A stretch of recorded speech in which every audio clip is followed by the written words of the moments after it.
Hey, good evening, everyone. Welcome to my, gosh, how many webinars have I done with Viva Learning now? It's been a bunch, and I love speaking for Viva Learning, and I'm very excited for this evening, especially because it's a topic that is very near and dear to my heart, and it should be near and dear to all of your hearts as well, because the topic of bleaching, this is a this is an issue that affects nearly everybody in the dental profession. It's not just the cosmetic dentists, it's not just the dentists like me who are prosthodontists. Bleaching spans the entire gamut of all folks in the profession, ranging from the assistants, the hygienists, the general dentists, the specialists. It's everybody. And I'm really, really excited again to share this with you. For those of you who haven't seen me before or don't know who I am, my name is Miles Cohn. I am a board certified prosthodontist. I'm also a certified dental technician. So I usually speak about dentistry coming from 1 foot at the chair, 1 foot at the bench. All right. And so that's usually how I present. And that's how I'm going to present tonight. And I want to get right into this. So, many years ago, my wife, who's my practice manager, and she's the smart one of the two of us in our office. It's just two folks in my clinic. It's myself and my wife, no assistants, no hygienists, like nothing. She said to me, "You've got all these great photos, from your residency. You were taking tons of photos and you really enjoy the teaching aspect of clinical dentistry, but you don't have anyone to share it with because you're in private practice rather than university. Hey, there's this great thing called Instagram. You should start putting your photos there." I think that was the last thing my wife ever suggested to me because it became the bane of her existence that ended up spending so much time on Instagram. And one of the great things about Instagram is that it allows people to connect. And social media does this in ways that we never had, maybe 20 years ago. And so when I started putting all of these cases and all of this content out there, I'd have everything about how to make a really great gypsum model. I would talk about zirconia crowns, cements, occlusion, dental anatomy. I would talk about laboratory steps, layering crowns, festooning dentures, you name it, and it came up. One of the topics that I would show quite often because it was difficult to separate it from every single thing I did, whether it was fixed or removable or implants, was the topic of bleaching. And so somebody sent me this question one time and they said, "Hey, I see that you post a lot of stuff, Miles, about, bleaching and whitening, but, why don't we see this more often?" Whenever I went to the ADA meeting and I didn't see anybody talk about bleaching. I went to the American Academy of Fixed Pros meeting. I didn't see anything there. I was at like a hygienist meeting, like there was nothing there. So like, why don't we see this? So I think there's a few reasons why we don't see bleaching more often on the main stage. And if you look across dental specialties, right? So each specialist, myself included, we are sort of poked and prodded towards speaking about certain topics that will get people into the seats, get eyeballs on the content, right? So if you look at the hot topics among specialty clinics, I know that from my side as a prosthodontist, ceramics, aesthetics, cosmetics, that is huge, right? I'm always getting asked, "Hey, come speak about veneers. Hey, come speak about, how to do a crown. How do you do your shade photos?" Right? My buddies, I have a really good friend who's an endodontist, and he told me, the big hot topic is what he's doing. Retreats. Like everybody wants to know about retreats. Like, how do you retreat this case? Like a file got broken off, right? How do I get that out? Like, how am I doing that? For the specialists that I work with very intimately, the periodontists, right? Of course, it's going to be implants, and there's some grafting procedures and things like that, but implants are really, really huge. For the pediatric dentists, you always see things about preventative, right? The pediatric dentists are trying to prevent decay, prevent pathology from even starting. And, sort of organic bedfellows with the pediatric dentists are the orthodontists. And they're a big one. And I know because 3 out of my 4 kids are in Invisalign, right? They've all got aligners in place. And so that is really huge amongst orthodontists. And then, getting off into oral surgeons, similar to the perio, they're talking about implants and things like that too, but they're doing a lot of big, massive surgeries. They're doing a lot of extractions. So where am I going with this? How are these all tied together, right? And I'm going to come back to that. And I want to make sure that I do not leave out the general dentistry clinics, right? Because the general dentist, that's where it's the boots on the ground. These are the folks, the women and men that are, referring the bulk of my patients to me. This is where I get most of my work. Most of the work that you guys see going on today were referrals from general dentists. And so, one of the things that I find with a lot of the comprehensive or general dentists is that they're using bleach in their office, but they're not maximizing the potential of that bleach. And what I mean by that is they tend to use it like I was using it during the pandemic on folks like this. This is this woman here that you see in this photo. She came to our clinic. This was Miss Vermont.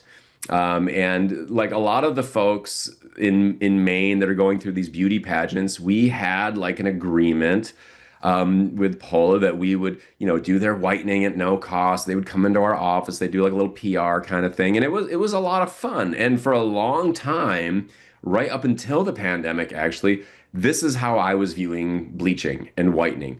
It was very common, very narrow-minded, myopic approach to getting patients a treatment that they felt good about, that didn't cost a lot.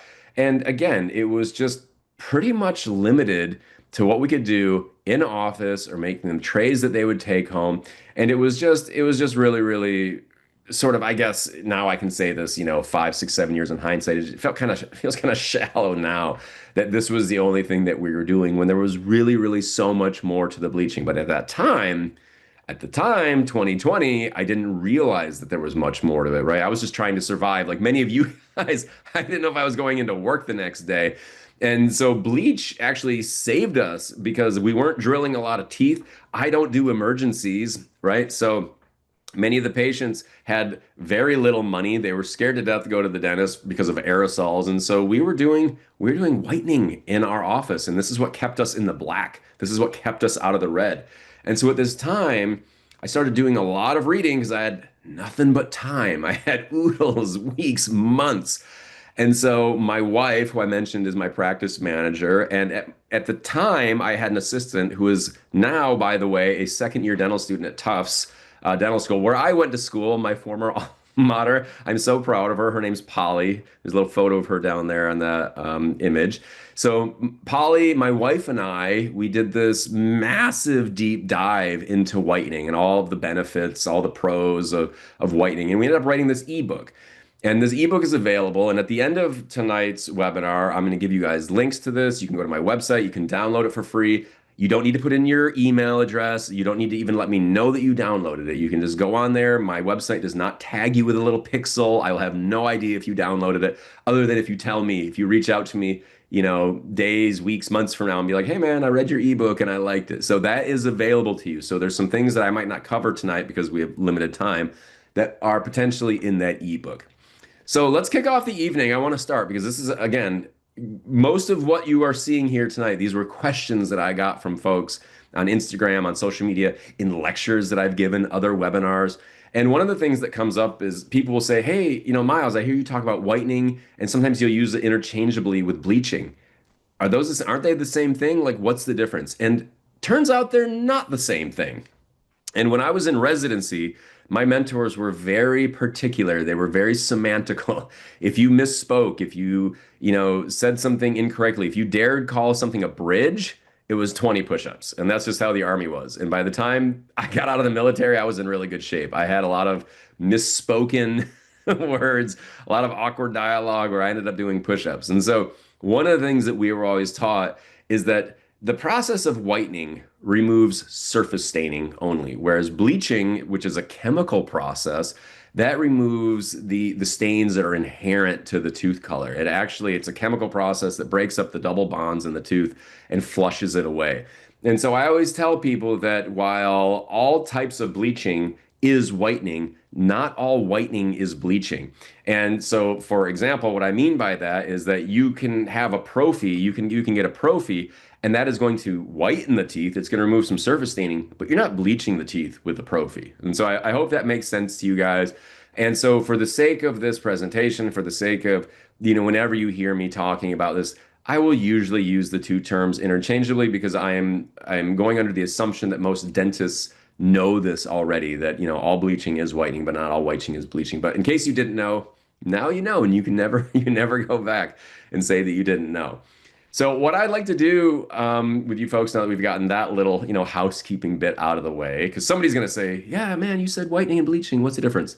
I've clarified that.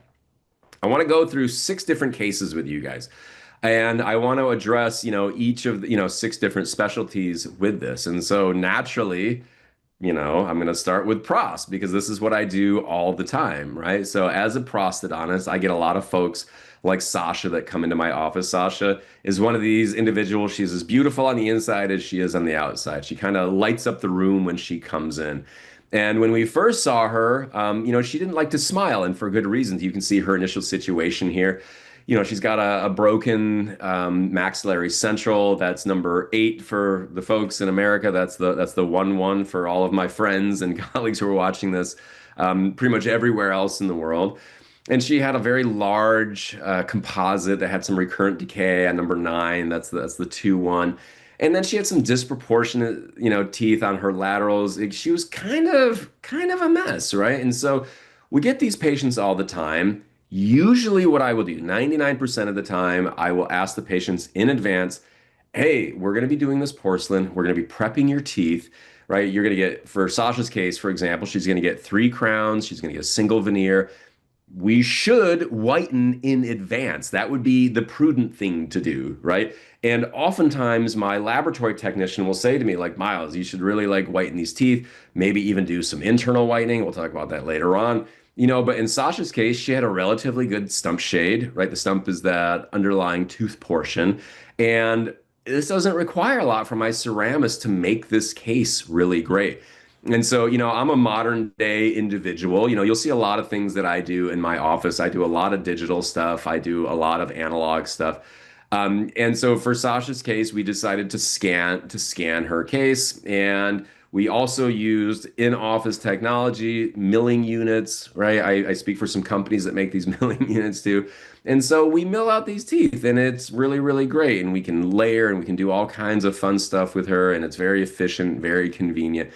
And something that I want to point out is like, when people see this, and a lot of times I'll post cases to social media. In social media, you have to understand is just a snapshot of what is going on in my daily practice. And so I'll show these cases, the before and afters, and I'll get, like a dozen pats on the back and fire emojis and the flexing biceps, and everybody's like, "Ah, you did a great job." Meanwhile, it's the ceramist who did a great job. In this case, this was a niche dental studio down in New Jersey. Longtime ceramist that I've worked with. His name's Lucas Lamont. He did this case. Looks really, really fantastic. And the thing is, patient's happy, ceramist got paid, I got paid. But what a lot of people don't realize, and this is something I want you guys to consider, is that for a case like this, or for a case where you're doing like a single central or maybe just the 2 front teeth, the ROI on a case like this, for me as a dentist, and I charge a lot as a specialist, I charge a ton. I'm getting maybe 3K, maybe 4K total for, for anterior restorations. After my lab costs, after the chair time, after all the materials, maybe I get 3,500 bucks. If I do this case correctly, if I bonded correctly, if my preps were good, the impressions were nice, the margins are sealed, hopefully, I'm in my mid 40s here. Hopefully, I'm not doing this case again in my lifetime. Hopefully, by the time, Sasha's in her like 60s and I'm an old crusty dude who can barely see and my hands are shaking and I can't hold a handpiece anymore, I'm not doing dentistry anymore. So I get paid one time for this case. So my wife, who has a background in business and accounting, she says to me, "Okay, Miles, like, how can we continue to make money off of these cases?" Because that's the plight of the prosthodontist, right? I get a referral from the general dentist. I do the case. We all high five. I post it on social media, and it's done. The case is done. So I need a way to make more money long term. And so here's what ends up happening. And I'm going to just hold that thought for a second. So with Sasha, she owns a restaurant and she's always doing these wine tastings, right? And so tell me if this relates to you.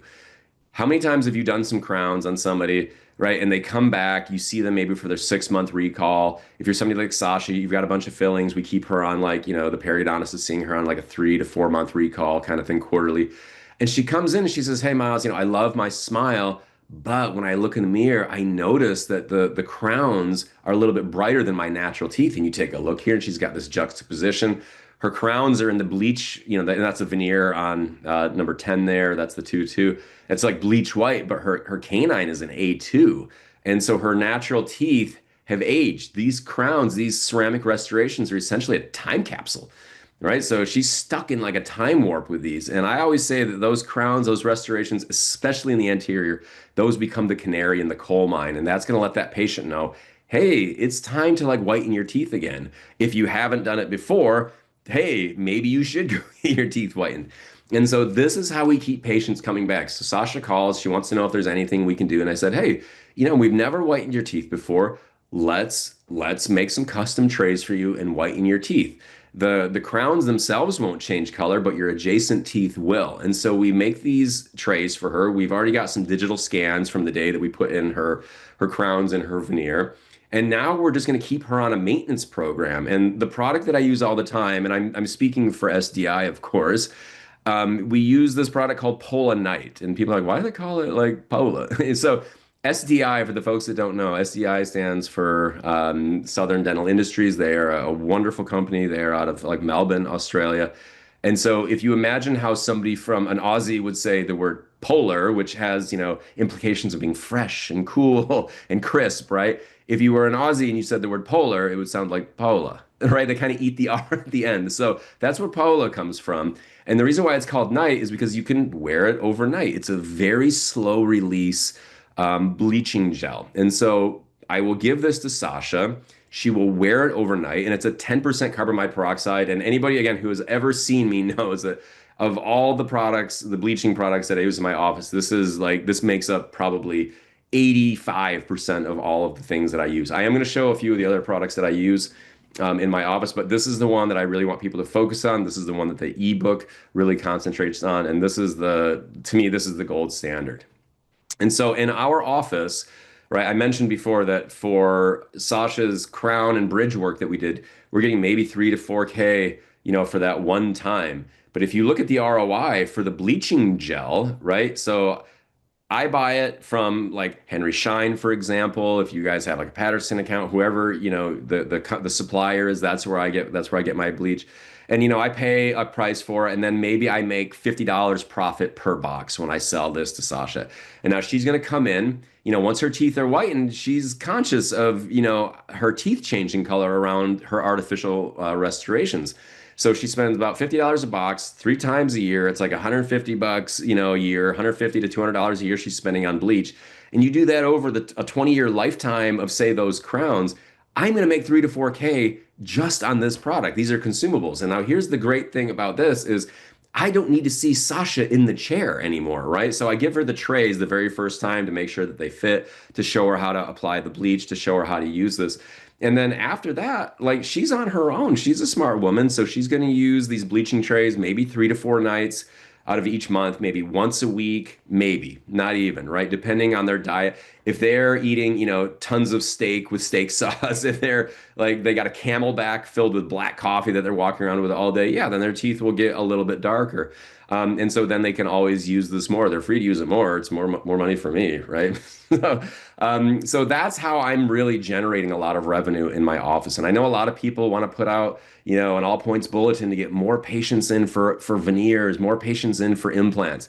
You want more patients for bleaching because bleaching begets more bleaching. And those patients will continue to come to you for that bleaching. It's like hygiene, right? Those patients that you've done that like crown on, you're going to see them for the lifetime for hygiene. Hygiene is going to be like the lifeblood of your practice. That's where you're really making the money. And this is the closest thing I'll get to having passive income because my patients will call up and I will just have like myself or my wife, we'll just like run to the post office like 2, 3 times a week, just drop shipping this to patients like all over the country that have seen us. And I never need to see them again in the office for this because once they've done it, they already know how to do it. So a hot tip that I want to throw out there for you guys is regarding the bleaching trays. So if you guys think back to dental school, you remember when you would make these and you'd have like the little suck down model and then you'd have to sit there and you'd trim around the gingiva and you get those little like tags of the plastic, right? That's the image that you see on the bottom. Don't do that. You don't need to scallop anymore. We now know from the peer-reviewed literature that patients are less compliant when the trays are scalloped. It takes you, the clinician, or your assistant, or the laboratory, whoever it is that's making this, it takes them more time. and it's not as effective for the hygiene aspect. And that's something that I want to really stress here too, that I haven't gone into a lot. This 10% carbamide peroxide originally started as a product for wound antisepsis. It was never meant for whitening. The whitening component that you get from this, which is significant, it's massive, is a secondary side effect that was never the intended use. And so what you see here in this photo on the right of Sasha's, wearing this tray, you want that bleaching gel to go up onto the tissue. You actually want that to get onto the gingiva because it's going to clean, it's going to bubble, it's going to fizz. And using this lower concentration bleach, this 10% carbamide peroxide, you're not going to burn the tissues. You might get a little tooth sensitivity from time to time, but it's very, very rare. And I'll talk about that a little bit more later on. And this is what I use for children. I've used it for my own kids from the age of 10 on up, making them custom trays. But we'll talk about that in a little bit. So here's Sasha at the very end. Now that she came back and we decided to do some final photos of her. Now that the teeth now match, we've got the canines, the premolars, all just kind of pop. Her lower teeth look really great. They match the top. She's no longer self-conscious about those. And now Sasha has a very easy to use solution that she doesn't need to come into the dentist for. She can just use it at home. She can wear it in between shifts at her restaurant, right? She can wear it at night. She can use it if she's traveling. And now she gets a really, really great result. One of the things that was interesting with Sasha, again, she's smart and she asks the smart questions, and you guys will get this too, is she said to me, she's like, Dr. Cohen, you charge me, several $100s for these trays and the bleach. Can't I just use some stuff that's over the counter? Why can't I just go to, the local grocery store and get some of the strips? You can. And here's some things that you guys need to know about some of the over-the-counter products, because there is a lot of them. There are a ton of over-the-counter products, and they come in the forms of pens, the strips, mouthwash, toothpaste, right? They have all of these different things. And if you are not providing your patient with some kind of an option, an in-office option for whitening, they are going to find it elsewhere. I promise you. And this is how I get a lot of patients. I'm one of the only dentists in Maine that provides bleaching options for their patients. And I make a lot of money off of it. I make a ton of money off of it.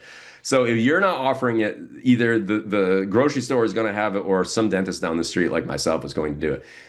And when people started to catch on to this back in like the late 80s, early 90s, the bleaching industry blew up. And as of 2019, according to the American Academy of Cosmetic Dentistry, their reports, bleach and bleaching products for dentistry was well north of $1 billion. It was almost $1.5 billion. So somebody's making money off of this.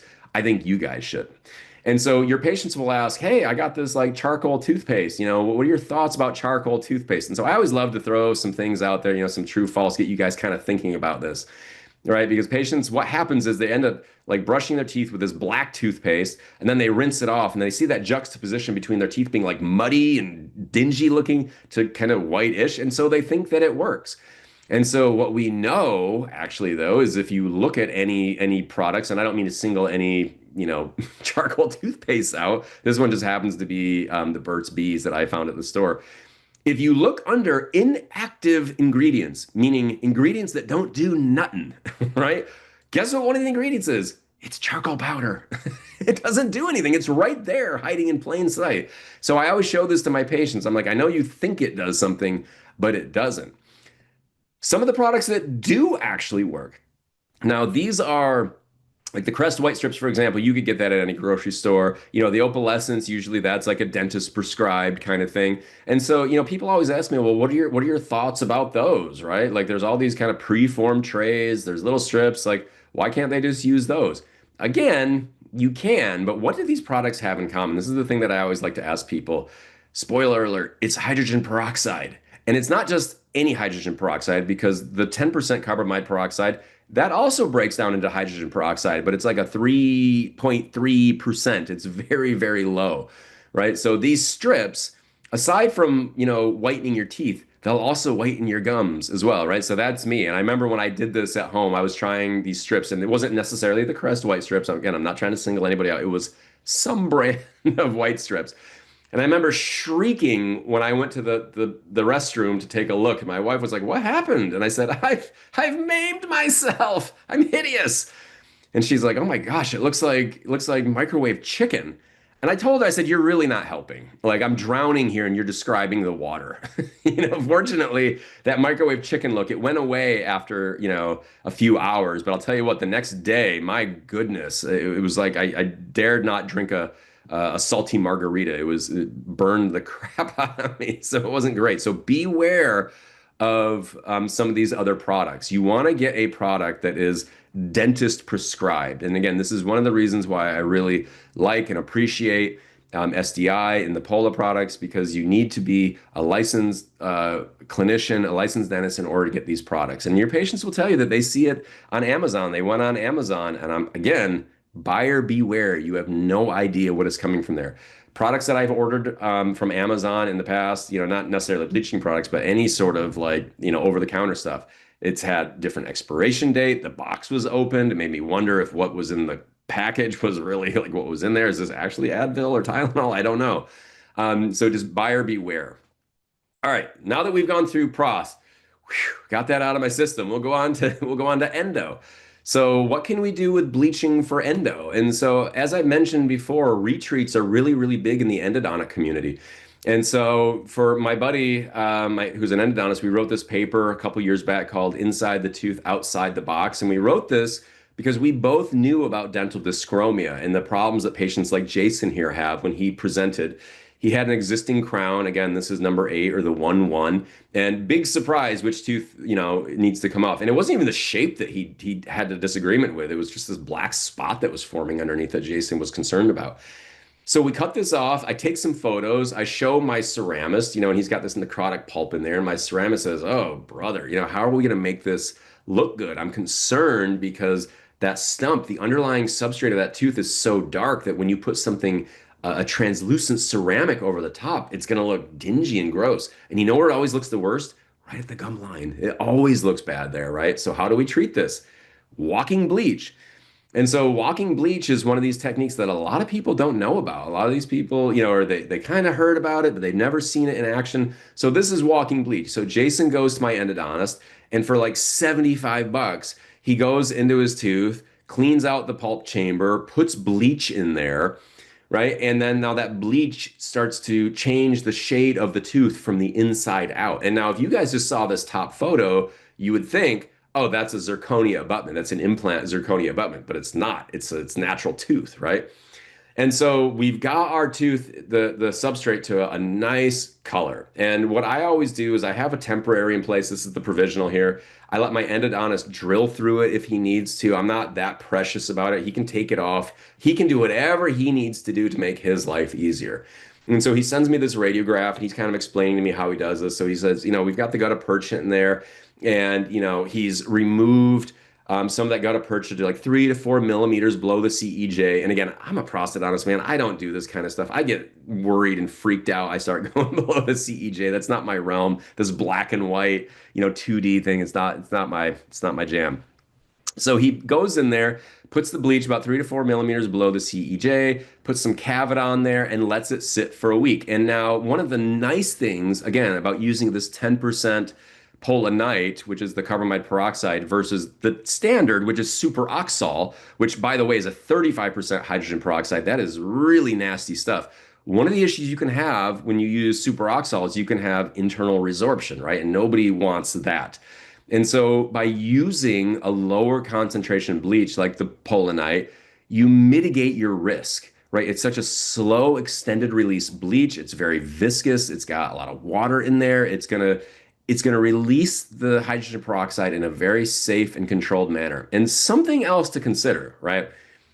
When you are using that walking bleach with the really strong, potent superoxol, 35% hydrogen peroxide, when does that become ineffective? It's usually within an hour to an hour and a half. It's no longer working. So basically, by the time that patient's got to their car and they're halfway home, the bleach isn't working anymore. But with the Polanite, because it's slow release, this is working throughout the night. You've got a good 8 hours of internal bleaching going on, again, without the risk of having that internal resorption. And so here's Jason at the end, and we always take these photos from the left, from the right. I always like to see how this looks. And now, people always ask me about the ceramics and things. And again, I'm a prosthodontist. People ask me, "Oh, how did you do the ceramics? What ceramic did you use?"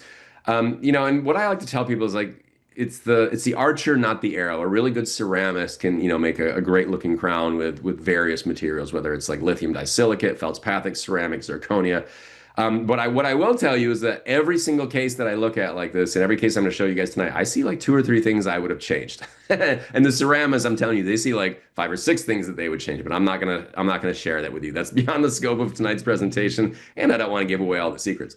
What I would like to give away is this PDF that, again, my endodontist and I wrote several years back, and I think this was right about the time of the pandemic, called, again, Inside the Tooth, Outside the Box. If you hit up my website, at the end of this presentation, shoot me an email. I'm happy to send you the paper to read. This was in Inside Dentistry, again, several years ago. And one of the big questions that I learned that I did not know from years and years of doing internal bleaching was the success rates. And it turns out that a quarter century later, 85% of all those cases that were done from the peer-reviewed literature had pretty good success. They worked out pretty well. So those are good numbers to me. And even the ones that had some failure, the patients still acknowledged that it was better than what they had kind of before. It wasn't like a complete disaster, and you can always go back in and retreat it. You could always drill through the crown again. And at 25 years, I mean, you might be replacing that crown anyway. All right, so moving on to case three. These are the periodontists, right? This is very close to my heart. So this is Robert. So Robert had a couple crowns placed, and he was, again, this was a referral that was sent to me. I did not treatment plan this case. Usually when I get a case and the patient's missing their two front teeth like Robert was, I think he was in a bar fight. And by the way, this guy is 70 years old. I can only wish that I looked this good when I turned 50. The dude's got all his hair and everything. I don't know what his secret is. But he's lost his two front teeth, and the surgeon ended up putting in two implants. Now, I usually would not do two implants adjacent to each other like that. I'd probably do one and then cantilever it. That way I could do some pink porcelain, right? There's some issues that kind of go along when you do two side by side. But either way, here we are. The patients come to me, the implants are integrated. And his chief complaint when we meet him for the very first time is like, hey, I'm getting married in like a month and a half, right? My daughter's getting married. Or actually, yeah, he's like, no, he's getting married and his daughter's coming to the wedding and she hasn't seen him in a couple of years. She hasn't seen him since he lost his front teeth and he really wants to get these, fixed for the photos. And I always joke about this. I'm like, do your patients ever come in when they have nothing else going on? Do your patients ever come to you when they're just like, hey, doc, take your time, 2, 3 months, whenever you're free, we'll do it.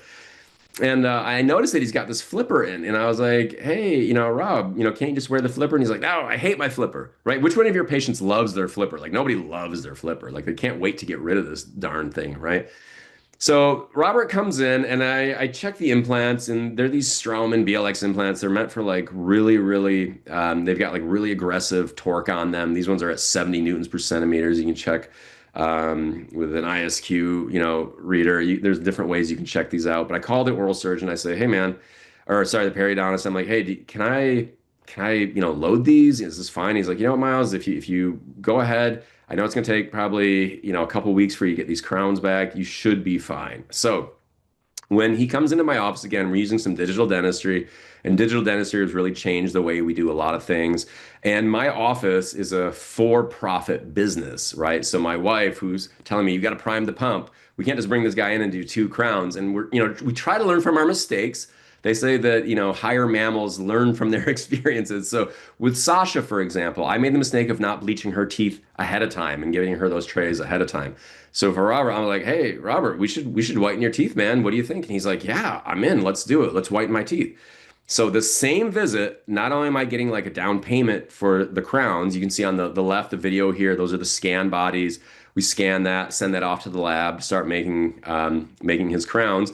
But I also scan him with his healing abutments in place. And now the reason why I do this is because Robert's still walking around with his healing abutments. At night, he takes his flipper out. And while he's sitting there in the chair, my wife runs upstairs, rapid prints a 3D model from the scan. That takes about, 25 minutes, maybe 5 minutes to cure it and to wash it.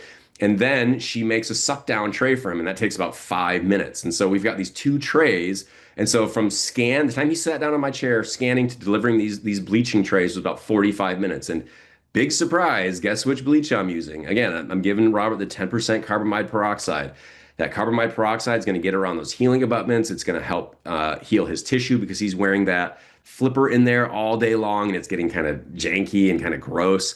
right? But it's also going to really brighten his teeth. And so, what I always do, and I highly recommend you guys do this, get a shade on the day of before you ever start bleaching that patient's teeth. Get a shade because why? They're going to come back to you and be like, Doc, I don't think my teeth changed color. And I want to be able to show them the before and after, be like, hey, Robert, here was you at baseline. And when I have him come in at 2 weeks when his bleaching is done, I'm like, look where you are now, man. You got really bright. And now they see this and they're like, I guess I did get pretty bright. This looks really good. So he comes in and we let the bleach settle for another 2 weeks. So now we're at about a month total, right? Because after they've bleached, you need to let the color stabilize for a month or so. So we get our photographs, send it off to the laboratory. We do our screw retained implant crowns. And one of the things that I thought Robert was going to be jumping out of his seat on the day of delivery because he finally gets his teeth. He can throw this flipper in the trash, right? And he's got this smile on his face from ear to ear. And I'm like, happy to get some teeth, huh? And he's like, no, dude, happy to drink coffee again. I was like, Robert, what do you mean happy to drink coffee again? Like, what's again? Like today? Or he's like, no, for like the past like months since I've been bleaching, I haven't drank any coffee or red wine. I was like, well, why the heck not?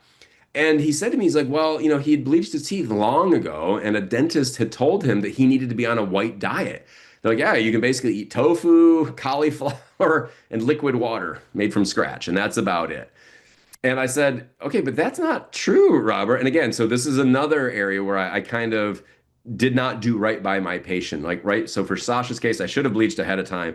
For Robert's case, I should have given him more information and let him know that he could have eaten whatever he wanted to during this whole process. Because we know, again, from the peer-reviewed literature, and this article here, this is one of several articles. This is 10 years old already. We know that a white diet is not necessary and that your patient can eat any single thing they want during bleaching, before bleaching, immediately after. Like, it's not going to really affect the whitening.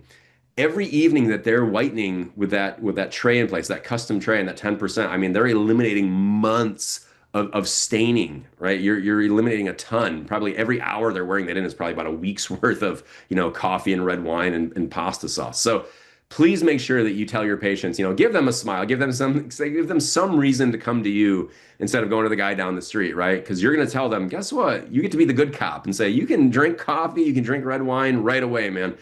And so that's what we tell our patients is that you don't have to pause. And so here's Robert at the very end.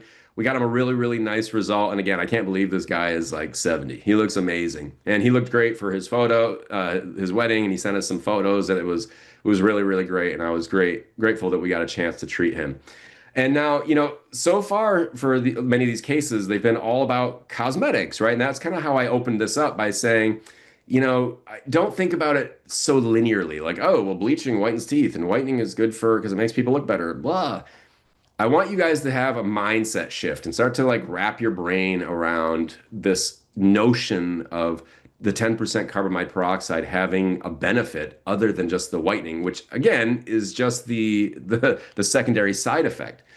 So for many of our patients, like this is Peggy, for example, and Peggy has a denture with locators. That's like most of our patients, right? She comes in one day and she was sent to me as a referral. And when I did all of my photographs, I didn't notice anything at the time in the office until I got home and I started looking at these photographs and I was like, what in the heck is that? And I take a look and I'm like, oh, dang, Peggy's got this like big hole. She's got this fenestration going from the buccal plate, like right to like where the implant and the locator is. You can see the locator kind of peeking through there in that hole, that little window, right? And so I send her over to my periodontist, and he does, he does a little debridement around that implant. But also, I'm like, Peggy, I'm going to give you some 10% carbamide peroxide. And she sleeps with her denture in all the time, by the way. So I'm like, all right, at least if you're going to wear your denture at night, at least have it clean while you're wearing it. So she puts this into her locators. And when she goes home, she wears it throughout the night. She's wearing it throughout the day. And so I can't make a final impression or a final scan on rough, bumpy, pebbly, irritated tissue, right? And so here's Peggy after my periodontist did a little debridement around here, and that's what that 10% carbamide peroxide does to tissue. That's the difference. What you see on the left versus the right in the pre-treatment versus the post-surgery and bleach, that is a significant improvement, right? And that makes life for me as a clinician so much better. And again, this is one of these things that, sometimes dentists feel like used car salesmen, right? Because you got to pay the bills and stuff. And this is one of these things that I can give to my patients with a straight face and a clear conscience, and I can sleep well at night knowing that I am not only helping them with their cosmetics, but for people like Peggy and others, I can really, really help improve their hygiene. And this is an easy conversation to have for some of you folks that are in like a practice where you're like, oh, I don't know how to have that awkward conversation with, Mrs. Jones, who's 200 years old. And, you don't want to say to her like, hey, do you want to bleach your teeth? Because then they say, do I need to bleach my teeth? What's that sales pitch like? It makes it easy if you say, hey, Mrs. Jones, I noticed you had a little bit more tartar, a little bit more plaque during than you did during your last visit. Hey, listen, we have this really, really great thing. I know brushing is hard sometimes if you got manual dexterity issues, or sometimes you got a big family and life happens, and or you travel a lot. Hey, I got this great thing. We can scan your mouth. We can make an impression. We can make some custom trays for you. You can wear it, 1 or 2 nights per week, and it's going to really, really clean you up. So when you come in for your 6 month or your 4 month checkup, your annual exam, like your teeth are going to look so much nicer, and you're going to require so much less of like the scaling and the scraping. And oh, by the way, it's going to whiten your teeth a little bit, just so you know. And patients usually don't, throw a fit about that. They're usually like, oh, going to whiten my teeth, huh? Okay, count me in, right? Because maybe hygiene isn't sexy, for our patients, but brightening their teeth are, right? So here's Peggy at the very end. We were finally able to make our impression. And again, I don't do a lot of digital dentures in my office. I still do things very analog for this. And so we get Peggy at the end. We've got her wax rims and her try-in, and we had a really, really happy patient at the end. And again, not just because like the denture looked good, but it's what's underneath, right? And it's kind of like that Steve Jobs thing where he's designing, the Macintosh computer, and he wants it to look beautiful from within, even if nobody sees it. So even if Peggy's the only one that sees her locators there, I'll know that it's healthy and it's clean, and I'll feel good about it.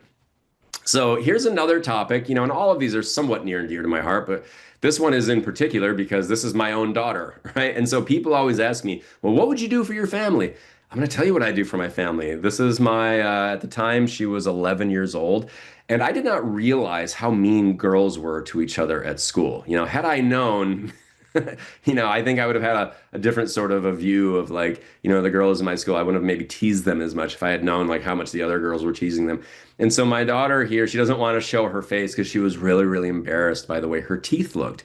And, kids at school can be cruel, right? So this is my daughter, Deesa, and she comes in and her teeth are kind of grungy looking, Now, granted, maybe she doesn't have like the best hygiene on the planet, so you kind of need to give folks like this who maybe where hygiene isn't the main thing, maybe those folks that aren't paying for their own dental care, you got to give them a carrot. And I don't like to threaten, I don't like to fear monger with dentistry. I want to give people a carrot to follow, right? And so for my daughter, that carrot is getting whiter teeth, right? The hydrogen peroxide that is in the 10% carbamide peroxide, right? The hydrogen peroxide component, when it hits the saliva, is going to whiten her teeth. So that's her carrot. She's like, oh, well, I'll wear these trays because it's going to whiten my teeth. For me, I get her teeth to be much cleaner. So as an oral healthcare provider and her father, I get cleaner teeth. And the part that cleans the teeth is the urea. So the urea peroxide is the other component of this carbamide peroxide. And it makes the mouth, it creates such a basic pH in the mouth that bacteria can't really grow. Right. And again, I know we've talked about digital dentistry already. And so for my daughter, she's got a tiny mouth and she's got like a very severe gag reflex. And so we scan her. We make this like super easy, right? And I am not, by the way, I do not do in-office whitening for my patients. We do a lot of in-office whitening. We'll talk about that in a bit. We do a lot of in-office whitening, but for patients, if they cannot legally sign the form consenting to treatment, I do not do it for them. So all of my patients that are less than 18 years of age, I will do custom trays for them all day long, but I do not do in-office whitening. So that's just me. You guys can do whatever you want, and it varies by country. So for folks that are on here viewing this from Israel, from Australia, from France, like please check with your local guidelines. Here in America, it differs. So I don't want to make like sweeping generalizations and have people like, well, Miles said, yeah, but I'm in a different hemisphere and continent, man. So you gotta be careful what you do. But when I scan, the thing that always remains the same is I try to extend about 5 to 7 millimeters beyond the gingival margin because that's where I want the tray to go, right? I want it to extend beyond the teeth. And so again, I've got a printer in my office. I highly recommend that everybody get a printer. It makes life so much easier. And I make these custom trays. And so I do these quick like suck down trays. And again, the tray design, we talked about this before. I never scallop. And it's rare that I can say always or never in dentistry, but I never scallop the trays. I always make them full. They're easy, they're fast. Patients like them better, and I can confirm that from what my daughter tells me too. And then I have Disa, she wears the 10% carbamide peroxide in her custom trays. She wears it for 8 to 10 hours, right? I try to tell my patients if you can get a minimum of like, 2 hours, 4 hours, that's great. 8 hours is really, really good. And so you can see as she's inserting this tray, one of the things that I love about this material, I'll mention it a little bit later on with another case, is just how viscous it is. Viscous it is. Where you put the bleach, the gel, it stays there. And so, my daughter, when she's putting this in, she really has to give that a little bit of force. And as she does, that bleach starts oozing onto her soft tissue. And again, it's going to bubble, it's going to fizz, and you can already see here in this photograph, look how nice and stippled her tissue is. She's been wearing this from a couple nights. We've staged this photo, after she's been doing this for like better part of a week. So her teeth, you can even see through the bleaching tray here. Her teeth are already getting much brighter, and her tissue is just so gorgeous. Like look at those little pits and fissures, right? It's like looking amazing. And so the question always comes up, because I do talk about the 10% a lot. People are like, is there anything else? Does Pola make anything else besides 10%? And yes, they do. They have a lot of flexibility with their products. This is, for example, a 22% carbamide peroxide. So there's times where, like I really don't want to wear the bleaching trays like overnight. And for somebody like me, I mean, I'm a clinician, like my hygiene is already pretty darn good. I don't need to wear bleaching trays for 8 hours to improve my hygiene, right? So there's times where I just want to wear the bleach for like 30 minutes, 45 minutes. So I will use a slightly different concentration that's just a little bit faster. And be sure to ask your patients because some of your patients they won't want to wear a tray for 8 to 10 hours. So you just got to find out from them in advance. And so you can do different concentrations that maybe are a little bit faster, a little bit different.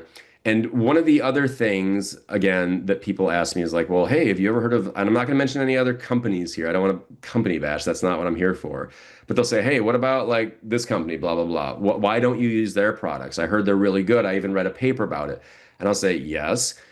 One of the things that I don't like about many other competing bleaching gels out there is that they tend to add flavoring, whether it's like mango or mint or whatever, the berry, whatever it is. We know that those flavorings can cause gingival irritation. All right. And you guys all remember from like dental school, like cinnamon, right? Everybody's seen that patient in the textbook with that had like the cinnamon outbreak where their face looked like it was on fire, right? So I try to avoid things that have as I want things my bleaching gel to have as few artificial flavorings and things as possible and stuff in there. Right. So that's why I really like Polo's products. So here's my daughter. Again, this is at 2 weeks. We haven't even waited. She just came right in. It was hard to get her into the chair. So like getting her back for like a month, the follow up 2 months, like she just won't even do it. But you can see with her initial situation, she was like in the Vita scale at 2M2. And then the final result, we got her into like the true bleach range. Like she's almost what we call OTC, off the chart, right? She's like OM2. She can only go maybe another shade or so. And you'll notice, look at how much brighter the maxillary teeth are than the mandibular teeth. That is common. That is natural. Your patients will comment about that. And so as part of the discussion with them, the managing the patient expectations, I always tell them in advance, listen, it is very likely that your maxillary teeth are going to be two, maybe even three shades darker, more chromatic, right? I guess that's the technical term, more chromatic than your mandibular teeth. So just so you know, because patients they'll complain about that. And the patient satisfaction, people want to know how long does this last, and we have had people that will go a decade or more and the whitening still works. And folks that have not had great success with like in-office whitening, there's a lot of reasons probably why. But one of the things that I want to point out is that you will always get stronger, more impressive results by using the at-home whitening in trays. You will always get whiter teeth that way. So when we were doing like the Miss USA, what we call the pageant protocol, like I showed you for Shanna in the beginning there, when we do all these folks, we would always give them trays. And people are like, how do I, they wanted to do veneers and all this stuff. And I don't want to like burn a tooth if I don't have to. And I definitely don't want to contribute to any type of body dysmorphia, right? So we'd give them trays. And I'm like, you want to compete with like Miss Tennessee, like, who does have a bunch of veneers? Like you got to whiten at home. That's the only way to do it. So if you guys want to get your patient's teeth insanely bright, at-home trays is the way to go. We do a lot of in-office whitening, as I said, as kind of like a jump start. We get patients who have like Robert, like, hey, I got a wedding, not in 6 weeks, Saturday. And like, cool, come into our office. We'll do the in-office whitening. I'll get you like 6 or 7 shades brighter. I see you on a Thursday. By Saturday, your teeth are like, they're gonna pop and it's gonna look good, but it will diminish over time. And so we'll often do that as kind of like a Kickstarter, again, to give our patients like a little bit of a carrot to get them excited about the process. And then we'll give them trays along with it. And usually what we'll do is while I'm sitting there doing the in-office whitening, my wife will run upstairs and she'll make the trays for them for that, 30, 40 minutes while they're sitting in there in the chair and while we're doing everything. So when they leave, again, we're making money off the scan, the in-office whitening, and the take-home trays. All right, so we were talking about kids. I talked about my daughter Disa, and I'm gonna switch over to more kids, right? So this is over to orthodontics. And so a lot of folks have aligners, right? And nowadays, like my orthodontist has moved away from Invisalign. He doesn't like Invisalign anymore. He's got a totally new company. I guess there were some issues. But people will call it Invisalign, whether it's like that brand or not, it doesn't really matter. It's aligners, and your patients have aligners, and your patients' kids have aligners. So this is what I call collateral marketing. And this is my other daughter. She's beautiful. This is my oldest daughter, Quiba, who's off to college now, but this was back like several years ago when she was like 13 or 14. And so she had these aligners, and she was similar to my other daughter. She just wouldn't like wear her aligners. She would lose them all the time. And she's always stopping by the office. She knows what I do. She's not dumb. She's like, "Hey man, like I want to whiten my teeth too." And she saw this. So on our front desk, as a way of kind of like advertising, we have this stuff out there because patients will see this and they're like, "Oh, you can do this with aligners," because there's this notion that if you're wearing aligners, orthodontists will tell their patients all the time, you can't bleach once you've got the aligners on. Why? Because the buttons, the resin buttons that are on there, you'll end up with dark spots. Hold that thought. Right. So we always use this as an opportunity to educate our patients. And as a prosthodontist, that's like feel like 95% of what I do. And again, I like showing this image here because again, not only is there a 10%, I showed you guys a 22% carbamide peroxide before, and there's even one called Pola Day. That's a 35% carbamide peroxide. It's even more potent, right? So same product, different concentrations, just a ton of flexible options for your patients. Because you're going to have those patients that are jet setting, they're on the go, and they're not going to want to sleep with this stuff in place, right? So just pick whatever one suits you, suits your patients, and you'll figure it out pretty quick. So here's my daughter, and she's putting the trays in. She can easily apply the bleach. And you see these resin buttons. And poor girl, she's got a peg lateral, just like her dad. I was born without a lateral. I had a peg lateral on the other side. Genes suck, right? Genetics are awful. And she's got my genetics. So we got to do some like crowns on her now, eventually on her laterals. Both of her laterals are pegs. So here's the carbamide peroxide. And again, just look at that bubbling and fizzing on that tissue. Gorgeous, right? I love it. This is what I love to see. My daughter's hygiene after this was never so good, right? And again, you want it to contact the gingiva. Now, what you can do is you can have your patient take a little Q-tip or something and just like gently wipe off some excess if they want. But I tell my kids, I'm like, no, you're leaving that on, man. Let that sit there and clean your tissue. And so aligners with 10% carbamide peroxide.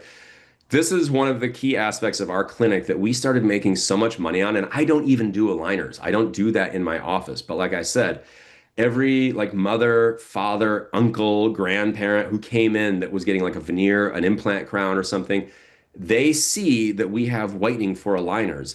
And they'll say, hey, like my 13-year-old, my granddaughter, my grandson, he's got aligners in place. Can he do this? We'll bring them on in for just a quick 15-minute, just, hey, let me meet them in person, get them into our system so they're technically a patient of record. And then I will give them this product to take home and I'll show them how to put it in their aligners really quick. And the advantages of this, as I mentioned before, this is a dentist recommended and prescribed product. It is not something that you can get at a kiosk in the mall. It is not something that is legally sold like online by like, different like companies. It has to be sold to a licensed clinician only. It's easy to use at home. So, I always say that it's kid proof. It's cone kid proof. Even my kids can do it, right? It's safe for overnight wear, and it's actually encouraged for them to wear overnight. And the great thing about the Polo products is like a very large percentage, a fifth of the product is water. So what that means for your patients is there's gonna be a lot less sensitivity. And everybody here has patients who've been like, oh, the bleach kind of burned and I didn't really like it. Oh, sorry, let me go back. And because they're wearing it in their aligners, there's no like extra wear time. So their teeth are going to be like radiant and bright and white, like from the moment they get those buttons off. It also has potassium nitrate built in, right? KNO3, which is going to desensitize the teeth a little bit. And then also the fluoride releasing aspect of this is going to like strengthen the teeth. Again, that's going to help with some of the sensitivity. So there's just so many advantages to this that I just can't say that about any of the other products that are out there. So even if SDI was like, Miles, we don't ever want you speaking for us again, like this is, I'm going to own stock in this product. So my wife kind of came up with this. I'm not this clever, even though I have bad dad jokes. She said, aligners and the carbamide peroxide gel, it straightens and brightens at the same time. She's like, so that's like two birds with one cone, right? Again, I did not come up with that, guys. So I know some of you are probably groaning at home because that's really bad. But going on to this topic about, bleaching through composites, you still get spots underneath, right? Wrong. So these are my wife's teeth.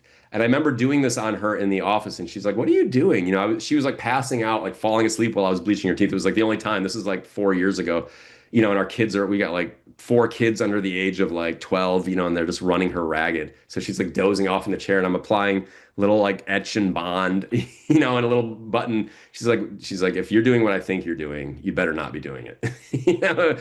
And so I added the bleach, and we did this. So this is Polar Rapid. This is what we use for our in-office whitening. It's like a 38% hydrogen peroxide, really, really potent. It's like the fastest bleach on earth, man. Like 24 minutes, you get really, really bright. But here, I'm showing you, after I took that button off, there's no stain underneath. The teeth are just as white underneath the resin buttons as they are on top. And again, this has been in the literature for a long time. We've known about this for a while, that the attachments on aligners does not affect the dental bleaching at all. So you guys, please start doing that for your patients. All right, we got a couple of last minute cases here. We're talking about ortho. Not everybody has aligners. Every now and then, some of your patients will have traditional brackets. Like, oh my God, like what do you do, right? So you're not going to make traditional bleaching trays for these patients. So one of the things that you can do is SDI has another product that I'll show you here in a bit. So she's got really inflamed soft tissue, right? Anybody who's ever had traditional brackets, you guys probably went through this too. Your gums are like the Stay Puft Marshmallow Man afterwards, right? So I can't make trays for Ashton here.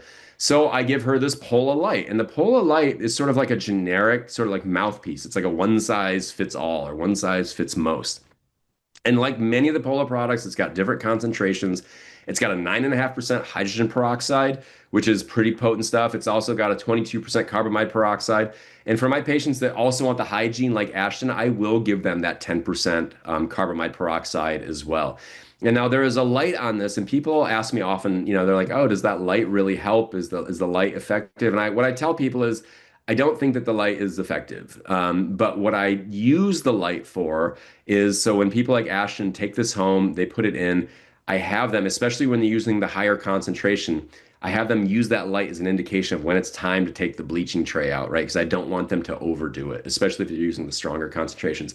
And for folks like Ashton, like, she's in her early 20s now, like she wants to just do this quick. She's not going to sit with that tray in all day long. So I have her use the light as a way of gauging when she needs to take it out. All right. So it's very, very easy to use. And again, you can use this for anybody actually. And this makes like a great, holiday gifts and birthday presents and things like that for people. Again, we keep this at the front desk. So again, going back to 2018, again, we've known there's an abundance of literature that indicates that the light has no effect on the bleaching gel. So if you're using the light in your office, you don't need to. It's not helping at all. All right, so the last clinical case, this is Mark, and this is for the oral surgeons out there. And you're like, all right, I'm an oral surgeon. How am I going to use bleach? What value does bleach have in my clinic? Well, the value that it has is when you get a patient like Mark, and he's got numerous failed teeth. He's going to have to get a full arch of extractions. When you take a look at his radiographs here, right? It's not great. His mandibular teeth are doing okay, but his maxillary teeth, for the most part, it's a mess. And like many of our patients, these are real patients and they had real problems. And Mark, for many years, was an alcoholic. By the time he came into our office, he was a recovering. He'd been sober for, I think, like 2 years. And this whole problem started way back when he was in college. And a bigger question for him was like, why are you in college? Why are you in a fraternity at 25, right? But he's like, hey, I was the alpha dog, man. I want my teeth back. I want my smile back. Like, what can we do? And I don't want this process to get dragged out forever. So he comes in, we do the extractions, we have his immediate denture, and kind of like Peggy, an immediate denture is an excellent carrier for bleach. Right. And so this bleach, as I mentioned, it's super high viscosity. It stays where you put it. And actually, this photo here, I had to like pull some of that bleach out with an Explorer to get it to like hang there because it just wouldn't. I was hoping it was going to ooze out a little bit, but it just doesn't. And so at the time of surgery, Mark gets this bleach. And I'll show you this little video. So this is at the surgeon's office. Mark is in the chair. He's just had all of his maxillary teeth removed. And now you can see the surgeon is putting a full tube of 10% carbamide peroxide in a horseshoe-shaped pattern all the way around where the extraction sites are. All right, so Mark is sitting there. And by the way, we've already tried the denture in. We know that it fits. There's no surprises at this point. And so that gets pushed on, and the surgeon's applying some pressure, wants that bleach to ooze into the extraction sites, right? And so we tell our patients, do not remove that denture for 72 hours. It takes a long time for this stuff to heal. So leave that in for 72 hours. We usually see them on a Friday morning. That patient comes into my office Monday morning. That's the first time that immediate denture comes out. And so when Mark comes in, for a 72-hour follow-up, he's looking like pretty good. This is the first time the denture comes out. But take a look at the 2-week follow-up.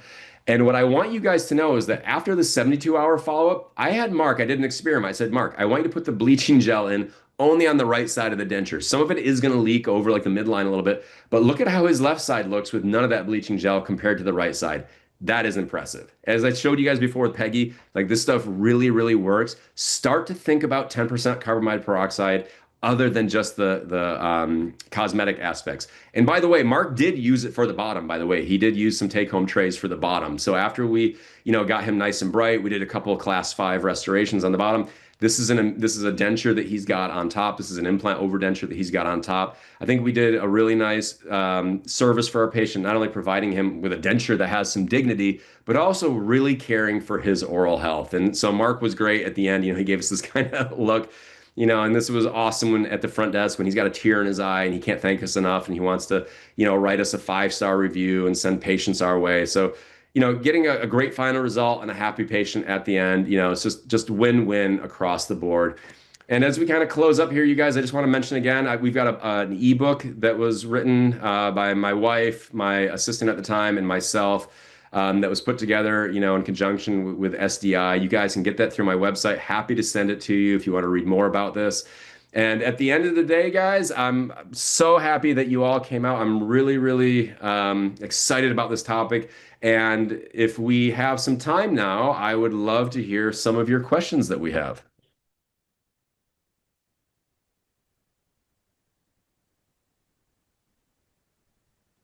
All right. So let's go to the Q&A. All right. So this is from Ryan. So Ryan wants to know, any hints to have polar material come out of the syringe easier so it doesn't just glob out after the first use? Hot water, I have no clue. Help, please. Ryan, I don't know. It's a great question. What I do know is that when I have patients use bleach for the very first time, when they take that syringe for whatever it is, it's got that like hermetic seal. I have them put the tip down on like a table or something hard, and then I have them start the plunger that way. I've had many patients go and they've like extruded it all over the bathroom mirror before. So that does happen. But in terms of like the hot water, I don't know. I've never had like issues like once it's gotten started. Like once it starts though, in the beginning, I've had issues with like too much of it coming out. But it's a great question. So if the folks from Pola are watching, I don't know, it's a double-edged sword because if you make it less viscous, it's going to not stay in place. So who knows? But great question. This is a question. Next one is from Melissa. When you do scanning, is it tough to do digital full maxillar mandibular denture? A friend said it was hard to scan the palate, but I have not tried it. Any tips? Yes, Melissa, that's a great question. And I know this is beyond the scope of doing like digital dentures here. Digital dentures are very tough. The maxilla is a little bit easier. Scanning the palate is a little bit easier, and there's different scanners out there. Contact me offline. I'll tell you like exactly what I use, how I do it. But there are some great retractors out there that help. There's a company that makes some really, really good retractors specifically for digital dentures that I'm happy to tell you about. That's again, I don't want to be a commercial here for another product, but contact me afterwards. I'll tell you exactly what I use behind the scenes. Here's a question from Alexander. Have you used Ultradent bleach? Alexander, yes, I have used Ultradent bleach. I've used, so every product that you guys have seen here that I showed, I've used everything in here.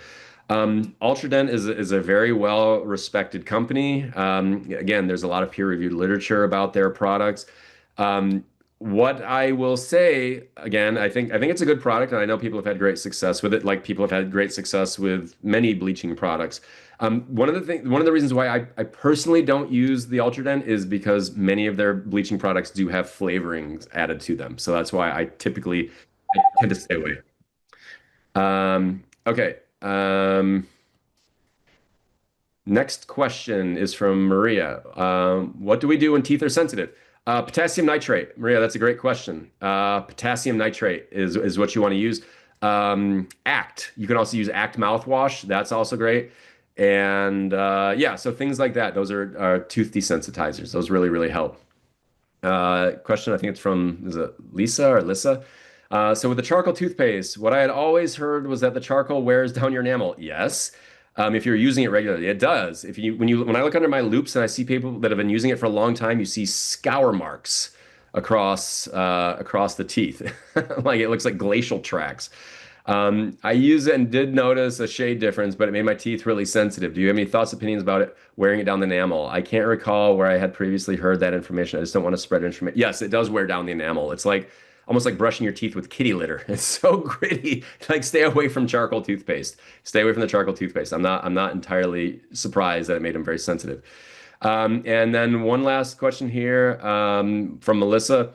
How would you suggest to lighten a front tooth that might have had minor trauma over 10 years ago? No sign of caries or infection, essentially a virgin tooth. The rest are decently white shade, and only that single tooth has a dark appearance. So I have patients like this all the time, Melissa, and sometimes we have to go to internal bleaching, and then sometimes you have to like do a root canal, and it just depends on what is that patient's appetite and how much do they want that tooth whitened. I will always start with the easiest solution, the lowest hanging fruit on the tree, which is like vital tooth bleaching. I'll start with a little in-office whitening. I'll do the take-home trays. Maybe they can just whiten in that one tooth, maybe just create like an isolated like reservoir on that one tooth possibly. So I would do that. And then depending on how far they want to go, maybe you do internal whitening. And I would say for those few really stubborn cases, like 99.9% of them, when you do that internal whitening, it gets them to a point where they're really, really happy with that. Okay, so that is it, unfortunately, you guys, for our time. I'm happy to answer any questions you might have behind the scenes. So please contact me, and I look forward to meeting you guys all in person. Cheers.